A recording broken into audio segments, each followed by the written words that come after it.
Hola, muy buenas tardes, bienvenidos a Conecta Más FIS en este día lunes 11 de enero y tengo el agrado de presentar el taller Facilitando la Conexión con la Naturaleza, el que estará impartiendo Jason Angres, el encargado de Educación Socioambiental de la Fundación Legado Chile. Jason tiene bachillerato en psicología y lleva 17 años dedicándose a la educación informal con el foco en aumentar la conciencia ambiental en niños y jóvenes. Ha liderado proyectos educativos en 3 países y desde 2011 ha estado trabajando en el diseño de programas de educación al aire libre en Chile, desarrollando actividades con Fundación Legado Chile, Fundación Parque Catalapi y su propio proyecto Present Patagonia. Llega hoy día para contarnos de su trabajo en Fundación Legado Chile y buenas prácticas para la facilitación de experiencias significativas en contacto con la naturaleza. Jason, ¿cómo estás? Un gusto de saludarte. Bien, Felipe, muchas gracias. Muy contento por haber recibido esa invitación de hablar de algo que, bueno, muy importante para mí. Soy un apasionado para la naturaleza y eso de hacer puente entre el ser humano y el entorno natural. Así que muchas gracias. A ti. Y bueno, para que todos los que nos están escuchando, también para que sepan, Jason es oriundo de California, notaba que vivió varios años en Tonga, en la Polinesia, ahí en la mitad del Pacífico, y ahora vive en Puerto Varas, y desde donde nos está hablando, si podemos ver ahí a su derecha, a nuestra izquierda en la pantalla, podemos ver un poquito del sur de Chile también. Así que, Jason, te dejo con tu presentación. ¡Ay, miren! ¡Wow! Esas vistas. Jason, entonces te dejo la presentación y yo voy a estar ahí metiéndome, haciendo de preguntas, recordando quizás también mis años de scout, de niño, y también cuando mi abuelo me sacaba a la campana acá cerca de Olmué, Limache, ahí en la quinta región, también con ganas de descubrir todo lo que ese cerro y todo me podía ofrecer y sorprender. Así que voy a estar muy, muy atento y muy contento también de hacer ese recuerdo a través también de tu conocimiento y tu enseñanza. Bien, muchas gracias, Felipe. Perfecta la introducción, porque tal como compartes esas experiencias en el campo como niño, quedan para siempre. Entonces, yo me dedico a eso de cómo aumentar la cantidad de esas experiencias que podemos ofrecer a los niños y jóvenes para que puedan sentir ese mismo gusto por la naturaleza que nosotros sentimos, porque, bueno, ahí los estudios nos dicen que es mucho más probable que sean eventualmente cuidadores de la naturaleza como adultos, si es que cuentan con esas experiencias como niños. Entonces, voy a compartir mi pantalla acá. De nuevo, yo soy Jason Angres. Y como decía Felipe, se nota al tiro que no soy chileno, pero ya llevo casi 10 años acá desarrollando mi actividad con distintas organizaciones en el sur de Chile. Actualmente soy el coordinador de educación socioambiental para la Fundación Legado Chile. Y bueno, como mencionó también en mi introducción, he desarrollado desde hace muchos años acá en Chile también actividades con Fundación Parque Catalapi, que es otra institución que trabaja para la conservación y educación ambiental acá en el sur. Y tengo mi propio proyecto también, que es una empresa, Present Patagonia, que organizo giras de estudio para extranjeros, universitarios que llegan a conocer la belleza de la Patagonia junto con sus profes para llevar a cabo sus estudios.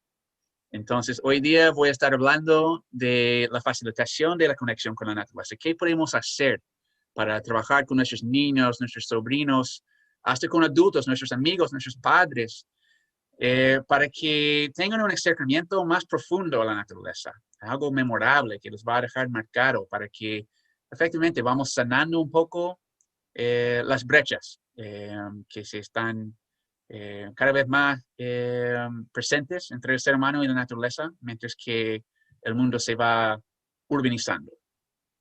Entonces, primero contar un poco de lo que personalmente me motiva para ese trabajo. Y bueno, esa imagen dice todo. La verdad, como les quiero dejar un momento para digerir un poco lo que aparece acá. Tenemos 200 años realmente en términos de geología y ecología, muy poco tiempo, aunque se ha perdido gran cobertura de bosque en el sur de Chile. La verdad es que podría haber elegido cualquier país, y ni hablamos de mi país natal, porque justo antes de comenzó la charla, estaba hablando con Felipe un poco de la diferencia, porque geográficamente California y el sur de Chile son muy similares. Tienen costa, tienen cordillera, pero ya por toda la prensa que recibe California como un paraíso, la verdad es que es un desastre ambiental. Ya está todo pavimentado y tiene sus parques, sí, y todavía sus partes muy, muy bellas. Pero yo apuesto para trabajar acá en el sur de Chile, donde todavía podemos hacer algo para conservar esas manchas verdes que se ven en la máquina. Y se nota que gran parte del problema es que estamos así. Y digo estamos porque la tendencia muchas veces es apuntar el dedo cuando veamos a la gente caminando en la calle así con cabeza abajo. Pero hay que reconocer, cuando uno apunta el dedo, son tres dedos apuntando a mí. Entonces yo reconozco que también termino muchas veces con el cuello así, mirando la pantalla, no tan presente con mi entorno. Y tomo inspiración también como paramos sobre los hombros de gigantes, en un dicho en inglés por lo menos, standing on the shoulders of giants. Y para mí Jacques Cousteau es uno de ellos. Evito poner las citas, porque muchas veces uno tiene la cita de Einstein o de Buda y normalmente no saben si es la verdad que dijeron eso. Intenté averiguar que efectivamente Jacques Cousteau contribuyó a esa bella cita, pero para mí habla volúmenes sobre el trabajo que hago.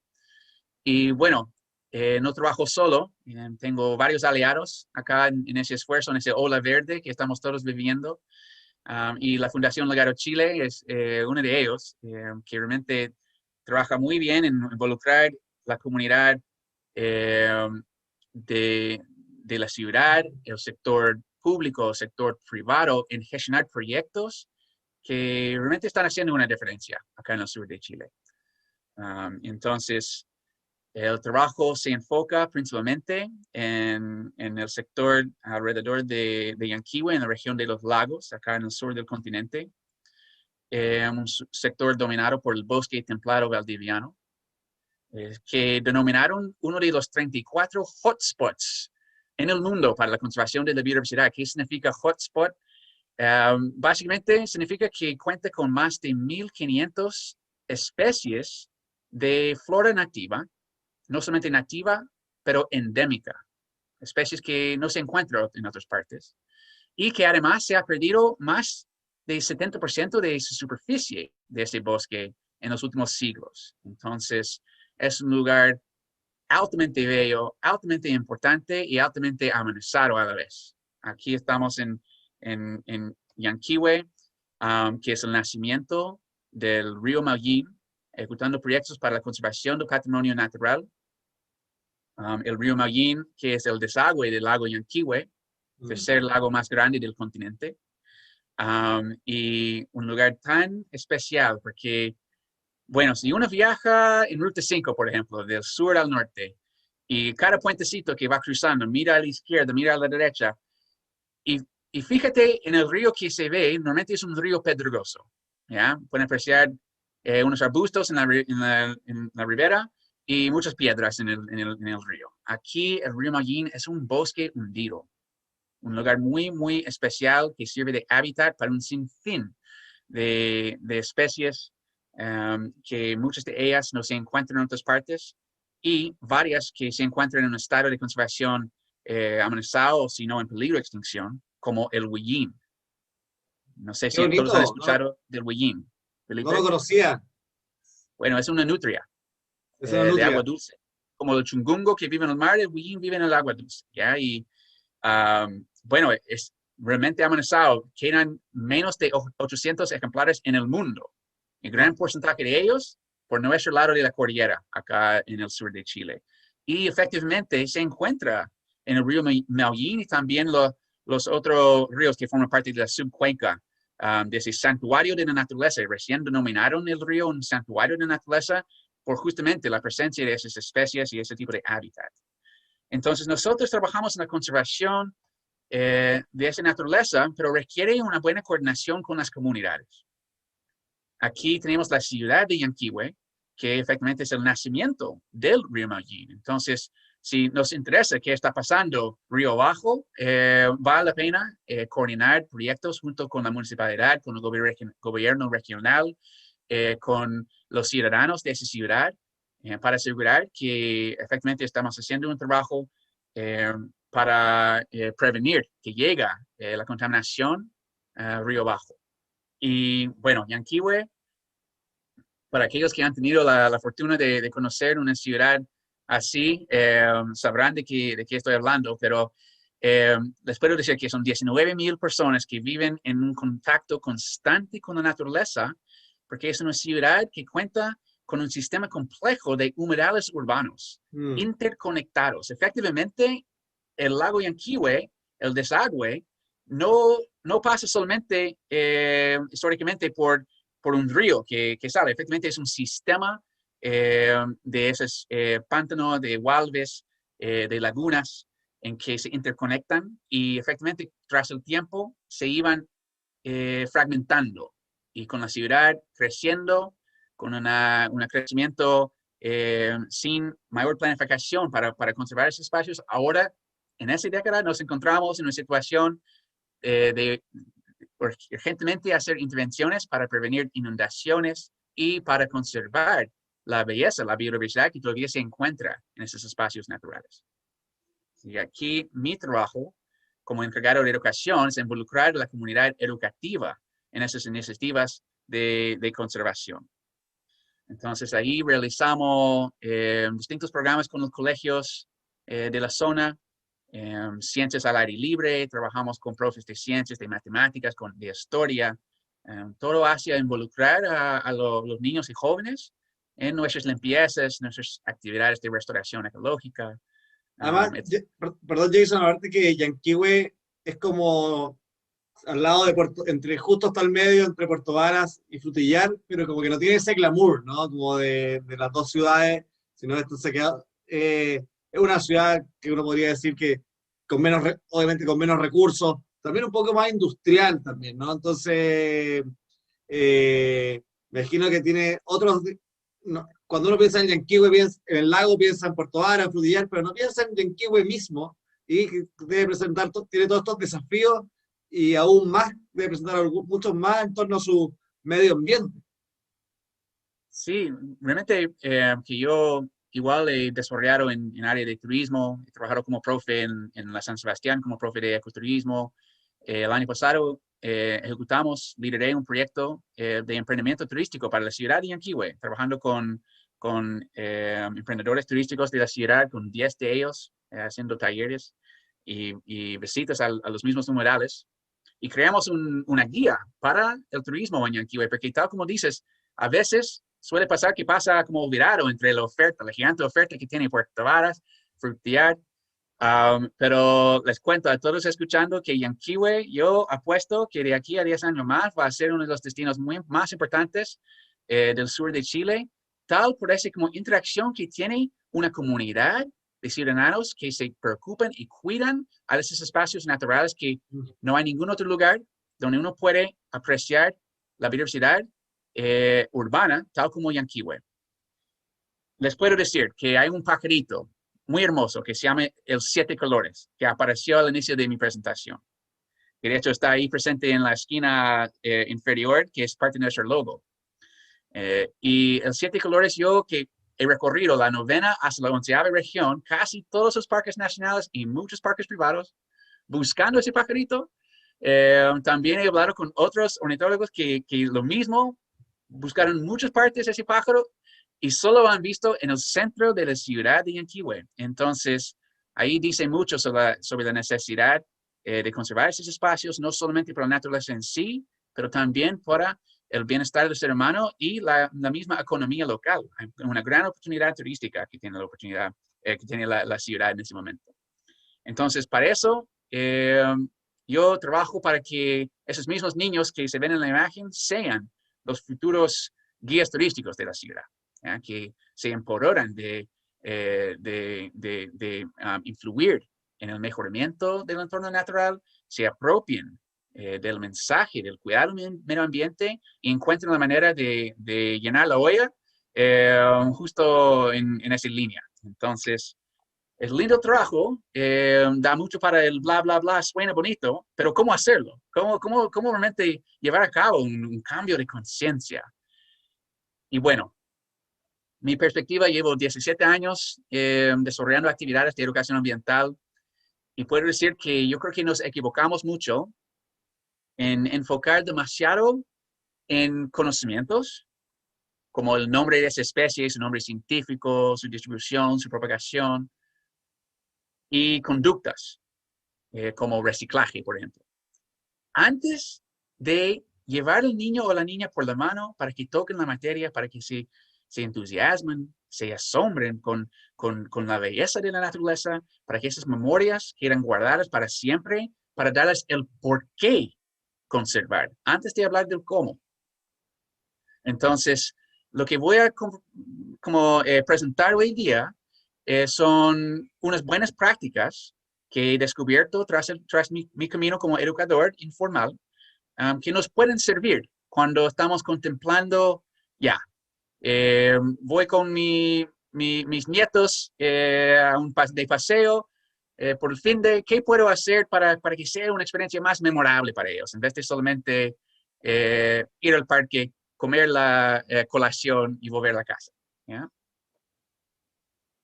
Entonces, como mencioné, con mis otras actividades que tengo, en varias actividades que hago, una de esas es llevar grupos escolares por la cordillera por grandes viajes. A veces ese es un viaje que yo creo que fueron 6 días, pero tengo otro viaje que hago con universitarios de Estados Unidos que llegan por 6 semanas y vamos acampando, recorriendo toda la zona. Y en esos viajes más largos, la verdad es que el trabajo se hace solo. La naturaleza, y cada uno tiene una conexión innata con la naturaleza y nos va tras el tiempo sintonizando y transmitiendo esa sabiduría que todos los antepasados tenían, que solo hoy en día nos encontramos un poco más separados, hay que ir a buscarlo. Pero ¿no? ¿cómo lograr? Felipe, No, dale. perdón, que viendo esta imagen son experiencias que no se olvidan nunca. Yo creo que uno nunca ha olvidado los que fuimos scout o nos gustaba el excursionismo, no, uno nunca ha olvidado ninguna salida a acampar. Si uno incluso hace un poquito de esfuerzo puede acordarse del olor del bosque, del olor de la fogata, de lo que comió, de con quién le tocó compartir carpa, a veces hasta de las historias que se contaban. Son experiencias 100% inolvidables, como pocas. Sí, como agradezco mucho la intervención, Felipe, porque cuando Felipe está hablando, si ustedes pueden lograr ver como su cara, su rostro, mientras que está hablando de esas memorias que se nota que él tiene, a pesar de que sea tal vez una experiencia, entre comillas, negativa, que estaba lloviendo mucho, que me esquincé, a pesar de que la peor historia, la gente siempre cuenta la historia con un poco pequeña sonrisa y como sonriendo por los ojos, como hay algo que, una afinidad, como digo, Wilson dijo biofilia, es un término que aplicó a esa como conexión innata que tenemos con la naturaleza y que las memorias duran para siempre. ¿Ya? Pero hoy en día, que estamos todos así, pegados con la pantalla, los niños hoy en día están teniendo cada vez menos contacto, teniendo un espacio para que la naturaleza haga su cosa. Entonces tenemos que encontrar cómo insertarlo en tiempos más acotados. No son todos los colegios que pueden, por temas de recursos, tenemos varios variables, lograr una salida así de 6 días. Entonces, la pregunta es cómo entonces, de manera muy eficiente, aún en el contexto de pandemia, lograr que haya por lo menos un acercamiento a sensibilizar el niño hacia la naturaleza y proveer ese tipo de experiencia significativa. Entonces, allí yo tomo mucha inspiración de un campo de la psicología relativamente nuevo, que se llama la ecopsicología. Lleva solamente como unos 40 años como un campo oficial. Se formó, de hecho, nació en mi ciudad natal, en Berkeley, California. Se expandió un poco entre distintas universidades, llegó a Europa. Se formó la International Ecopsychology Society, que se instaló acá en Uruguay. Ahí me enteré que hubo una profe que estaba haciendo cursos, me inscribí a distancia desde Chile en una certificación, un programa de un año como diplomado, digamos. Y luego se instaló acá en Chile también. Hay un nuevo capítulo de ecopsicología recién iniciándose acá en el país. Y se basa en la idea de que como esa conexión innata que tenemos con la naturaleza se desarrolló tras millones de años en que vivimos en contacto con la naturaleza y como seres humanos, sapiens, llevamos 250,000 años viviendo como recolectores cazadores. Entonces vale la pena, si yo quiero llegar a facilitar una experiencia memorable, emocional con la naturaleza, ponerme un poco más en el contexto, cómo hubiese sido el aprendizaje en un contexto recolector-cazador. Eso me ha ayudado mucho como para cambiar el switch, de pensar en la forma en que trabajo y también la crianza de mi hija. Pienso muchas veces ¿cómo hubiese sido para la tribu que la guagua está llorando y necesita alimento ahora? No sé, para mí en lo personal es como guía para mí ese pequeño switch de considerar la experiencia humana en ese contexto. Entonces, el objetivo de aplicarlo al ámbito educativo es efectivamente tratar de vincular el aprendizaje con un sentido de pertenencia, lo cual es súper importante para una especie como la nuestra, que es una especie social. El éxito de nuestra especie es porque trabajamos juntos y nos encontramos no solamente fragmentados ahora de la naturaleza, pero también de otros seres humanos en sí. Entonces, ¿cómo buscar incorporar eso dentro de mi planificación, aunque sea solamente de 1 hora, y hacer que los niños se conecten un poco más de esa manera al mundo natural? Entonces, en mi formación en ecopsicología, tuve que hacer un proyecto al final, como siempre exigen a los estudiantes. Y mi proyecto fue un taller que diseñé junto con la ayuda de Parque Catalapi y realizamos en el parque. De hecho, se llama Naturaleza Interior y Exterior. Es un taller de 3 días que en años normales realizamos un par de veces por año, en que enseñamos unas actividades que puede realizar y ese marco teórico que se ve en la pantalla, que diseñé para facilitar un poco la creación de planificaciones. ¿Okay? Si, de nuevo, soy un abuelo, voy con mis nietos a un parque, estoy pensando, quiero hacer un paso más allá de lo que sería un paseo nomás. ¿Qué puedo hacer que va a incorporar un poco la autonomía o agudizar los sentidos o ampliar la zona de confort o ese afuera hacia adentro que voy a explicar enseguida? ¿Ya? Partiendo con la autonomía.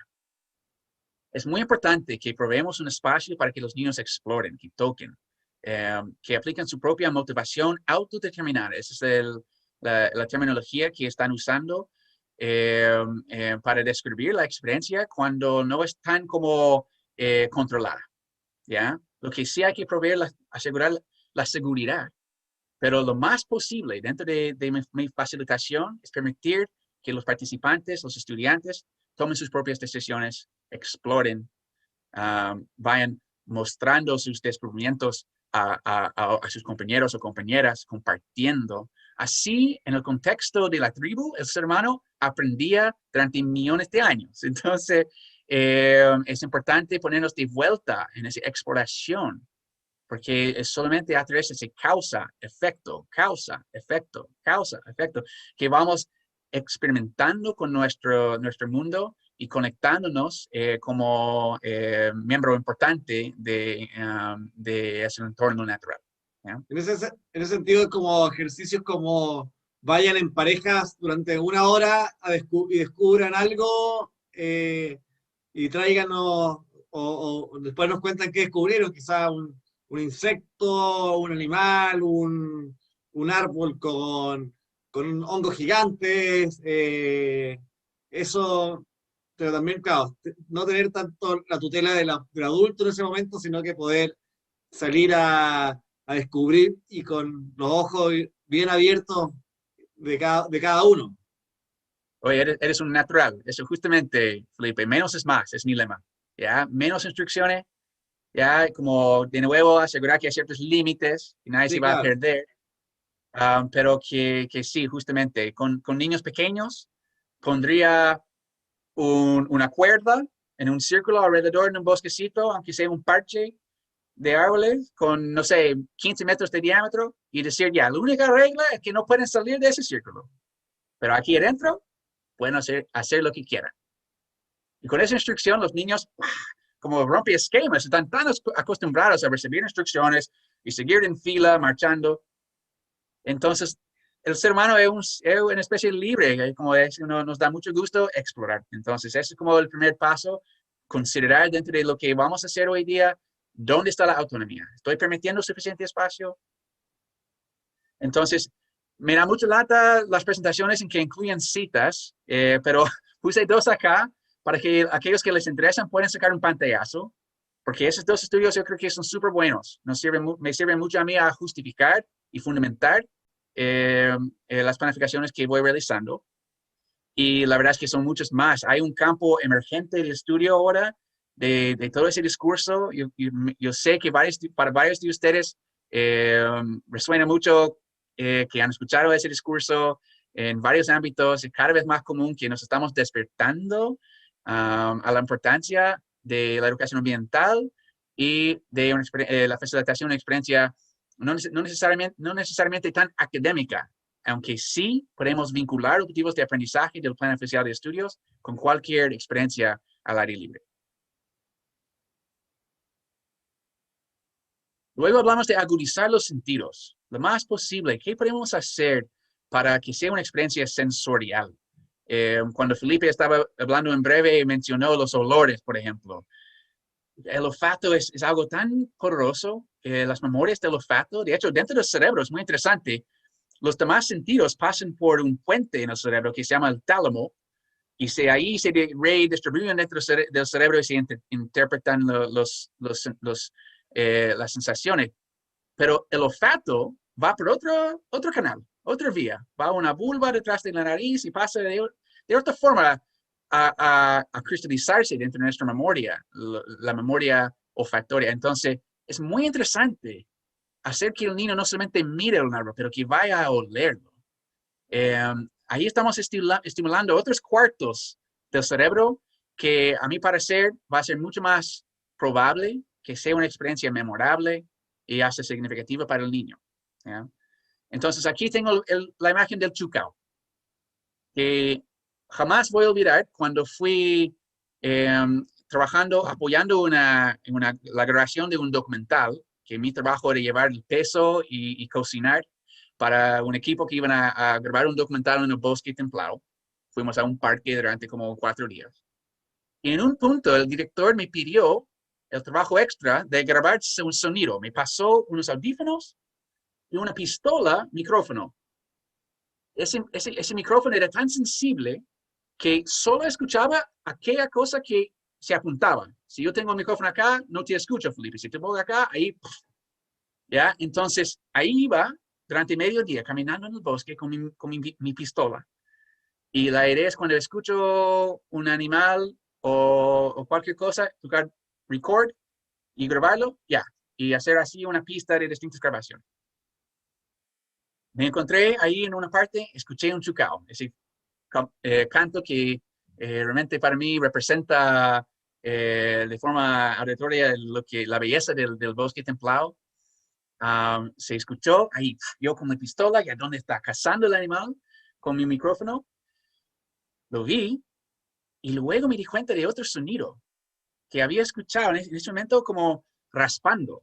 Tal como una gallina, encontré su chucal, estaba excavando la hojarasca para buscar su alimento. Entonces, por haber usado ese instrumento para agudizar el sentido del oído, escuché un sonido que jamás había notado, que me dio otro nivel de entendimiento sobre el comportamiento de ese animal y su búsqueda de alimento. Entonces, allí voy abriendo otra conexión con esa especie a través del oído. Pero son múltiples maneras en que podemos imaginar, en que podemos facilitar una experiencia más sensorial con la naturaleza. Yo en la fundación este año tuvimos que adaptar toda la agenda de educación. Entonces, yo tenía en marcha un programa financiado de National Geographic de hacer ciencias al aire libre con varias escuelas. Tuvimos que cambiar todo, pero lo que sí es diseñamos una bitácora naturalista para que los niños puedan trabajar sus habilidades de observación científica desde la casa. Y una de las actividades que incluimos es un mapa de sonidos. La instrucción es que los niños vayan al patio de la casa, ahí para escuchar atentamente su entorno y dibujar un mapa que representa lo que están escuchando. ¿Ya? Muy sencilla, una actividad que adapté, que aprendí de Joseph Cornell, que es un capo de educación ambiental desde los 80s.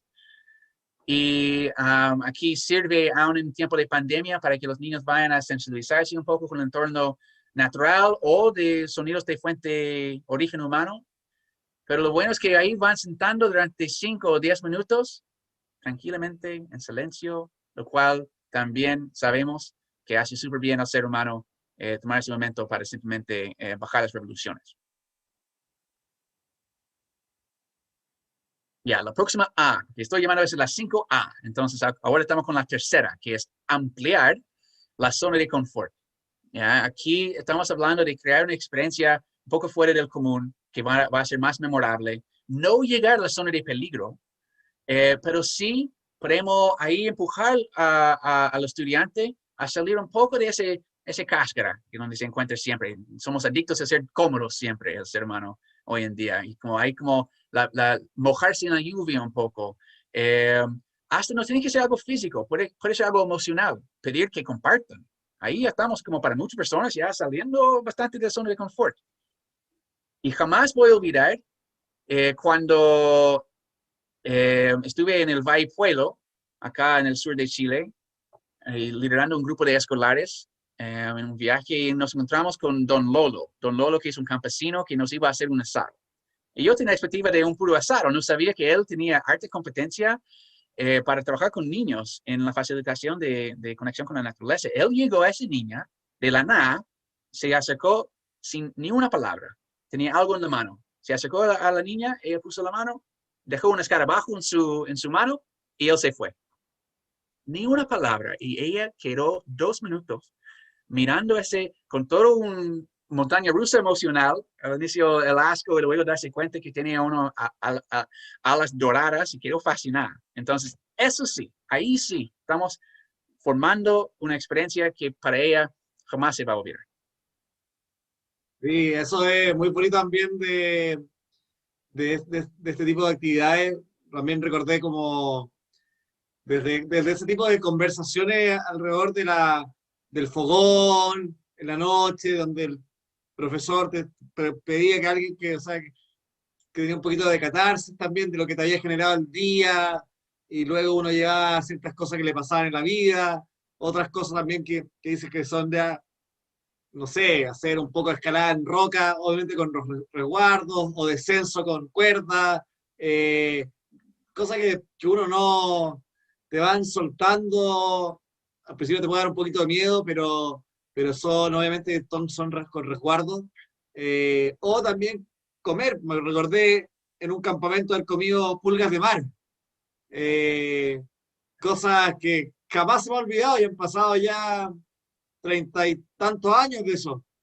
Eh, es bien impresionante cómo se va quedando todo eso y cómo eso uno recuerda lo que te provocó en el momento y haber llegado de vuelta a la casa fascinado, como siendo otro. A ver, Sí. Importante encontrar ese punto dulce, ya en que no cae hacia la zona de peligro, pero sí estamos estirando el límite un poco, ya para que bueno, así funciona el cerebro. El cerebro recuerda la novedad, ¿ya? Lo que fue fuera del común. Evolucionariamente, eso nos ayudaba a protegernos de los peligros de nuestro entorno, pero somos de naturaleza exploradores. Entonces, hay que permitir y facilitar eso respetuosamente, igual entendiendo quiénes son los participantes. Si tengo un niño en el espectro de autismo, por ejemplo, hay que entender un poco sus necesidades antes de exponerle al riesgo que funcionaría así para un niño, entre comillas, normal. ¿Ya? Entonces, la última A, son dos A acá, que es afuera hacia adentro. Y aquí quiero decir de que la naturaleza en sí nos sirve como metáfora para mirar los procesos externos y ayudarme a entender mis procesos internos. Entonces, ahí estoy haciendo el puente entre la naturaleza interna y externa. Y el ejemplo que tengo acá es que cuando me encontré trabajando con clientes una vez subiendo un valle, aquí es el Parque Taguatagua, y justo antes de perder señal, iba a aprender viaje por 4 días, y antes de perder señal, me informaron que se había fallecido mi abuela en San Francisco, en California. Y obviamente tenía que trabajar, entonces ya estaba en marcha el viaje, y subiendo el sendero, obviamente, como estaba bastante emocionado. Ahí de fondo se ve, si puede apreciar una pequeña cabaña. Ahí estaban instalados los clientes. Ahí ese fue un contexto turístico. Estaban tomando su vino, su tabla de queso, estaban felices. Así que me separé del grupo un momento, aproveché de ir a caminar. Y me encontré con esa vista. Aquí pude apreciar un tremendo alerce con esa montaña de fondo. Y aquí, al lado del alerce a la derecha, otro alerce, pero más pequeño. Y todavía no tengo las palabras, pero de alguna forma me hizo entender las generaciones, mi abuela, toda la sabiduría que me transmitió, y hasta el día de hoy esa imagen me ayuda en el proceso de despedirme de una persona muy querida. ¿Ya? Entonces, mi punto acá es que la naturaleza puede servir como sustrato para nosotros mientras que vayamos trabajando, tenemos más terapéuticas. Y cómo llevar eso a cabo con un niño puede ser tan simple de como ya preguntar al niño, ¿a qué te recuerda esa hoja? Y las cosas al azar que salen, efectivamente estamos formando un lazo neuronal entre lo que está observando en la naturaleza y su experiencia. No tiene que llegar tan profundo como pensar en la muerte, pero el hecho es que entender que lo que observamos en la naturaleza nos puede servir para dar contexto a nuestra experiencia humana. Y aquí tenemos un ejemplo, como decía, pusimos una cuerda alrededor del espacio, dejamos a los niños que exploren ahí con unas herramientas que pueden utilizar para agudizar los sentidos. Aquí estamos tocando todos esos puntos porque tenemos la autonomía, tenemos el agudizar los sentidos con la lupa. Ahí tenemos a través de la pregunta, ¿a qué te parece?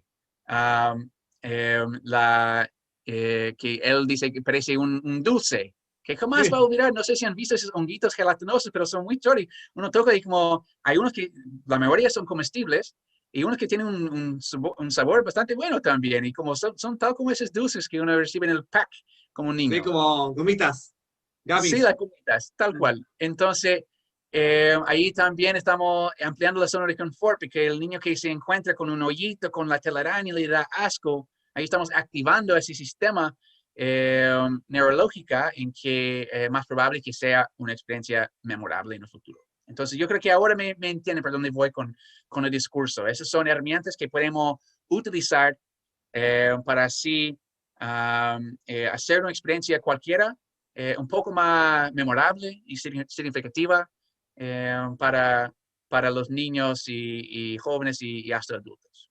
Entonces, eso es más o menos lo que quería compartir hoy día, Felipe. Aquí me pongo a disposición, obviamente, para aquellos que quisieran conversar un poco más, que me pueden contactar. Tengo mi correo al inicio allá, jengres@legarochile.cl. Feliz de estar en contacto con más amantes de la naturaleza, lo cual tengo que decir. He conocido una red de educadores ambientales increíble acá en Chile. Habla mucho sobre lo que se viene, da hasta esperanza en el ser humano, de que son tantas personas que se han despertado a esa misma conciencia y están dedicándose a luchar para un mejor mundo de esa manera. Entonces, muy agresivo, no hago nada solo, todo lo que ves acá es como, son frutos de labor hecho en equipo con muchas personas que me inspiran tanto. Yo creo que es la misma naturaleza que genera eso, que acá en Chile somos demasiado afortunados de contar con tanta belleza desde el patio de la casa. Entonces, eso. Jason, te quiero dar las gracias. Es un bello taller, una bella presentación. Esa imagen del parque Tabodawa, que el cual no conocía, se ve, parecía entre Japón, ¿no? Y uno dice, eso es parte nuestra, está acá, es demasiado bonito, así como que casi que terminando de googlear para conocer un poco más del parque. Y como tú dices, eh, qué bueno que se transforma, hay una red que va creciendo de educadores ambientales como tú, eh, de que también todo ese fruto que quizás como que yo hablo de mi experiencia cuando fui scout, cuando niño, y eso ha pasado más de 30 años, eh, pero el recordarlo es como, sí, eso está ahí adentro de uno. Fue parte y sigue siendo parte de uno esa mirada, esos dolores, esas caminatas, esas hojas pisadas, como caminando y crujiendo bajo uno, y eso no se olvida, eso no se olvida jamás.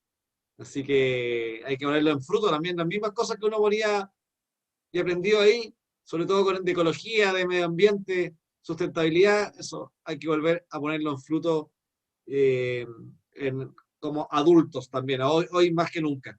Así que, Jason, te quiero dar las Sí. gracias. Ha sido un taller espectacular. No sé si quieres agregar algo más. Sí, solo como me hiciste pensar en una cosa muy importante, de que muchas veces cuando hablamos de educación ambiental, conservación, suele sonar un poco exclusivo. Y la invitación es que nos damos cuenta de que la naturaleza siempre está, aunque estés en el metro en Santiago, siempre estás con tu respiración, siempre en el patio de la casa, en la fisura del concreto, puedes sacar la lupa, hay un mundo por descubrir allá. Entonces, a pesar de que no todos los niños tienen la oportunidad de ser scout o ir a la cordillera, conocer el bosque, ponemos como adultos, como tíos, tías, padres, hacer un esfuerzo para que sí se conecten, se den cuenta que la naturaleza siempre está. ¿Ya? Entonces, es un parte de lo que estamos haciendo nosotros, de diseñar recursos para profes, para que puedan ir cada vez mejorando en ese trabajo, de asegurar que todos los niños tengan la oportunidad de conectarse con la naturaleza justo en esos años formativos que son tan importantes. Así es, así es. Bueno, Jason, te doy las gracias, te deseo lo mejor, también allá a todos tus amigos, familiares allá en Puerto Varas, también ahí en la zona de la 10ª región. Y ha sido un gustazo poder conocerte también. Muchas gracias, Felipe. Un gusto y aguante, conecta más Eso, fish. eso. Un abrazo, que tenga una muy buena semana.